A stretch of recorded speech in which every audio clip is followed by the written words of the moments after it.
Bienvenue à la Media Box, maître Stéphane Babonneau, représentant de Gisèle Pelicot, finaliste du prix Vic-10 pour l'empouvoirment des femmes. Quel était le message que Madame Pelicot voulait faire passer aujourd'hui? Je pense que le message que Gisèle Pelicot voulait faire passer, c'était avant tout un message d'espoir. Espoir pour toutes les victimes qui ont eu à souffrir d'actes de violence sexuelle, que ce soit des agressions sexuelles ou même des viols.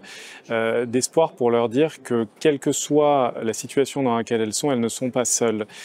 Que dans ce type de crime, ce type de délit, les victimes ont souvent un grand sentiment de solitude, un grand sentiment d'isolement et un grand sentiment de honte. Eh bien, ces trois sentiments, Gisèle Pelicot pense qu'il faut les écarter. Il faut se faire confiance, il faut savoir que quelle que soit l'immensité de la tâche, les femmes ont en elles des ressources qu'elles ne soupçonnent même pas.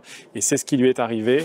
Et aujourd'hui, Gisèle Pelicot est, je pense, fière de savoir que à travers le monde, elle peut inspirer d'autres victimes à faire comme elle, c'est-à-dire à parler et surtout à ne plus avoir honte. Son cas, le procès de son mari, ultra médiatisé dans le monde, ça a changé la donne comment quand on regarde qu'on apporte sur les violences faites aux femmes? Je pense qu'un message très fort que Gisèle Pelicot a prononcé au début de son procès, c'était « la honte doit changer de camp ».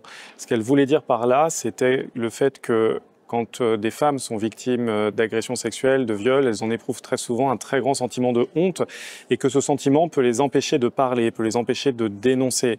Et pour Gisèle Pelicot, qui a vécu ce sentiment de honte, l'une de ses plus grandes victoires, c'est d'avoir réussi à le surpasser et à dire « ça n'est pas à moi d'avoir honte pour quelque chose que je n'ai pas choisi, pour quelque chose qui m'a été imposé, c'est à celui et à ceux qui nous ont fait ça d'avoir honte ». Et je pense que s'il fallait retenir un seul mot de son message, c'est vraiment celui-là.